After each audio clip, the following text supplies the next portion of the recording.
हिजाब विवाद कर्नाटक से शुरू होकर अब पूरे देश में फैल गया और अन्य राज्यों के राजनेता भी इस मामले पर अपनी राय दे रहे हैं। तो वहीं सोशल मीडिया से लेकर प्रोटेस्ट तक आम जनता भी इस मुद्दे पर अपनी राय रख रहे हैं।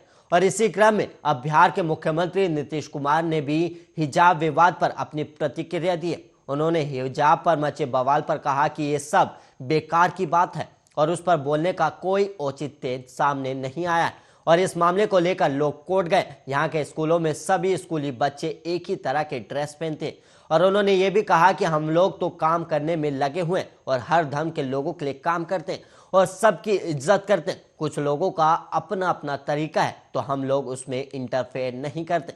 और नीतीश आगे कहते हैं कि हर किसी का अपना तरीका है, मूर्ति लगाना या अपने अपने ढंग से पूजा करना, सबकी अपनी अपनी मान्यता है और हम लोगों के हिसाब से इस पर बहस करने की कोई जरूरत नहीं है।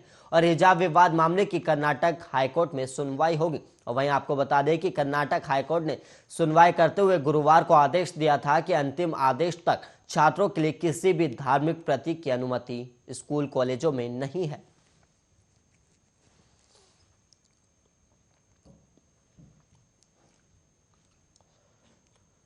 वहीं सुलेदेव भारतीय समाज पार्टी ने वाराणसी के शिवपुर से पार्टी प्रत्याशी अरविंद राजभर के नामांकन के दौरान हुई अभद्रता की चुनाव आयोग से शिकायत की है और पार्टी ने वाराणसी के डीएम और पुलिस कमिश्नर को हटाने की मांग की। और राजभर की पार्टी ने निष्पक्ष और भयमुक्त चुनाव के लिए उचित सुरक्षा की मांग भी की है। और सुभाषपा के प्रमुख ओम प्रकाश राजभर अपने बेटे और शिवपुर से पार्टी के प्रत्याशी अरविंद राजभर के नामांकन के लिए सोमवार को वाराणसी गए थे। और चुनाव आयोग को लिखे गए पत्र में राजभर ने आरोप लगाया है कि वो और उनके वकील नामांकन के लिए शिवपुर के रिटर्निंग अफसर के कार्यालय जा रहे थे और इस दौरान कार्यालय के पास पहले से ही सैकड़ों लोग पुलिस की मौजूदगी में जमा थे। और उनका आरोप है कि वहां मौजूद लोग उन्हें देखते ही भद्दी भद्दी टिप्पणी करने लगे और नारेबाजी भी करने लगे। और वहीं पार्टी का कहना है कि प्रत्याशी ने शांतिपूर्वक अपना नामांकन दाखिल किया और इस घटना की जानकारी शिवपुर के रिटर्निंग ऑफिसर को भी दी गई, लेकिन उन्होंने कोई कार्रवाई कर पाने में असमर्थता जताई है।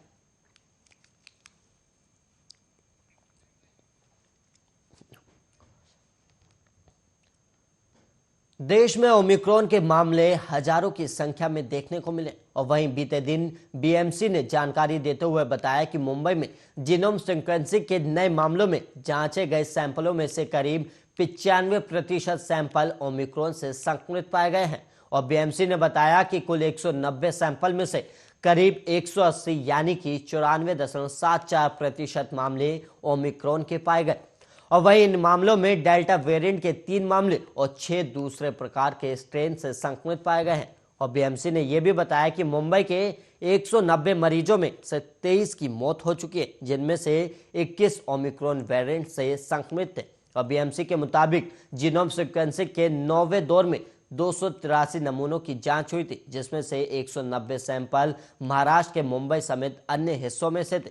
और वहीं बीएमसी ने आगे कहा कि इन 190 मरीजों में से 74 मरीज 61 से 80 साल की उम्र के थे और वहीं 41 मरीज 40 से 60 साल के थे। और इसके अलावा 36 मरीज 12 से 39 साल के थे, जबकि 22 मरीज 81 से 100 साल की उम्र के थे और 17 मरीज 18 साल की उम्र के करीब थे। और वहीं बीएमसी ने आगे बताया कि 190 मरीजों में से 106 को अस्पताल में भर्ती होने की जरूरत पड़ी और वहीं 23 मौतों में से 21 मरीजों की उम्र 60 से अधिक थी।